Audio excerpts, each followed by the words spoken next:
reality is the British public have voted for us to take a different direction in relation to where we're in at the moment with the European Union, and I think what we have to deliver on that, and there's certain key things in relation to that. Firstly, single market, we have to come out of the single market, we have to come out of the customs union, and therefore we have to have a situation where the British members of Parliament, elected by the British public, make laws affecting them rather than having third parties which are unelected in Europe telling us what to do. I mean, none of those were on the ballot paper, were they? Well, I think if you're saying to me, Adam, Brexit meant many things to many people, the answer most certainly yes. We had to make, really difficult decisions because we were education. No, the Democrats stopped the education cuts. The point I was saying is we had to make some difficult decisions.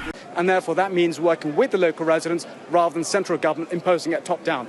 Mr. Chishti, you're on fire tonight. Thank you for the interview. Speaking to my constituents, they said to me, we think you should go for it, be part of that change. So within 2 days, I didn't have hardly any money. It was a campaign which was led by you. Campaign manager was myself, but it was about putting forward values, it was about ideas, and it was about, saying you have things to offer to our country and our party.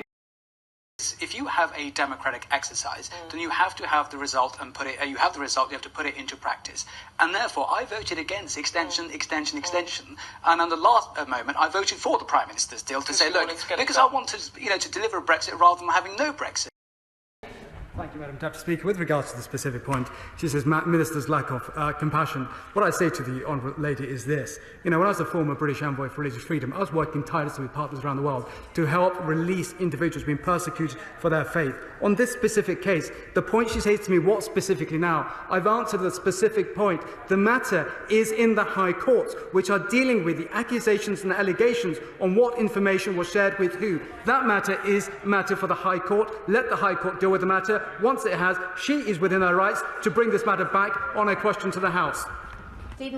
And the first duty of the state, whether it's a Labour government or a Conservative government, and God forbid a Lib Dem-led government, is to protect its citizens. That's your first duty. And I'm sorry, you may disagree with a foreign policy, but you have no reason to take up arms in another country. If you let me, let me finish. On Sky News, why are you standing for the top job?